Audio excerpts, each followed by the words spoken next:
Hello বন্ধুরা, সবাইকে শুভেচ্ছা। আশা করি সবাই ভালো আছেন। আমিও ভালো আছি। আজ দেখেন আমি আপনাদের মাঝে কি সুন্দর সহজ একটা নাস্তা রেসিপি নিয়ে চলে আসলাম।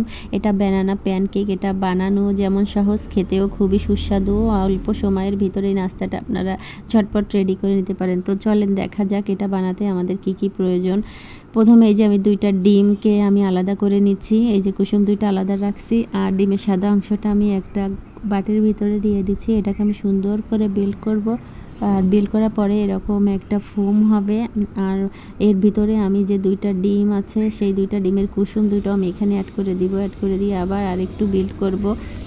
আর এই পাশে দেখেন আমার বিল্ড করার পরে কি সুন্দর একটা কালার চলে এসেছে। আর এটা যেহেতু দেশি হাঁস মুরগির ডিম, এই জন্য এরকম সুন্দর একটা কালার আসছে। আর এই যে এই পাশে আমি এই যে কলা 2টাকে সুন্দর করে আমি ছিলে এর ভিতরে দিয়ে দিব। এটা আমার গাছের কলা।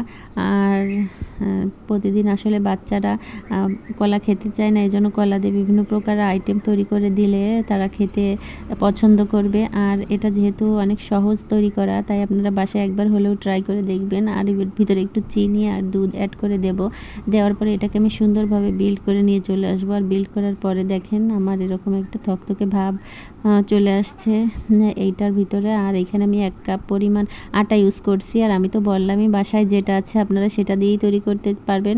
আর যদি কেউ চান না আটার বদলে আমি ময়দা দিব, সেটাও পারবেন।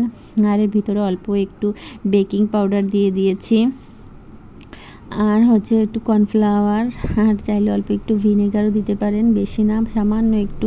তাতে কি হয়, আপনার যেটা ফুলে ওঠে ওই ফুলাটা আসলে কেকের যে অনেক সময় বসে যায়, ওইটা বসে না এ কারণে।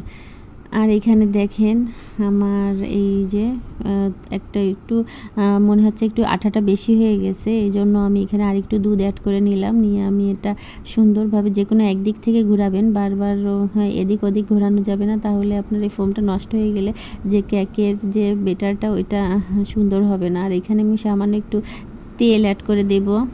তেলটা অ্যাড করে দেওয়ার জন্য এটার স্ট্রাকচারটা আরও সুন্দর চলে আসছে, দেখছেন।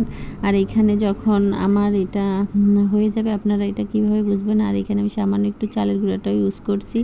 এই যে পর্যায়ে যেহেতু আমি এটা কড়াইয়ে বানাবো, আর দেখেন যখন উঁচু করবেন তখন এরকম যদি দড়ির মতো পড়ে তাহলে বুঝবেন স্ট্রাকচারটা সুন্দর হয়েছে।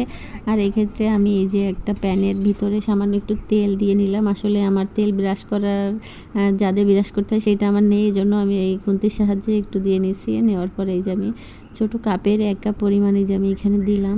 দেওয়ার পরে একটু সময়ের জন্য আমি ঢাকনা দিয়ে রাখবো, বেশি না, 2-3 মিনিট ঢাকনা দিয়ে রাখলেই দেখবেন অটোমেটিক এটা কি সুন্দর ফুলে উঠেছে।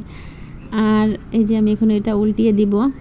উল্টিয়ে দেওয়ার পর এটার কালারটা দেখছেন কত সুন্দর হয়েছে। আর এইটা যদি আপনারা এইভাবে বাসায় তৈরি করেন, এটা সবাই খেতে পছন্দ করবে। আর এর উপর দিয়ে একটু মধু ছড়িয়ে দিব, তাহাতে করে কি হবে, টেস্টটা আরও বেশি ভালো লাগবে। আমার ভিডিওটা যদি আপনাদের ভালো লাগে অবশ্যই একটা লাইক, কমেন্ট, শেয়ার করে আমার পাশে থাকবেন। আর আজ আমার ভিডিওটা এই পর্যন্ত। বাই।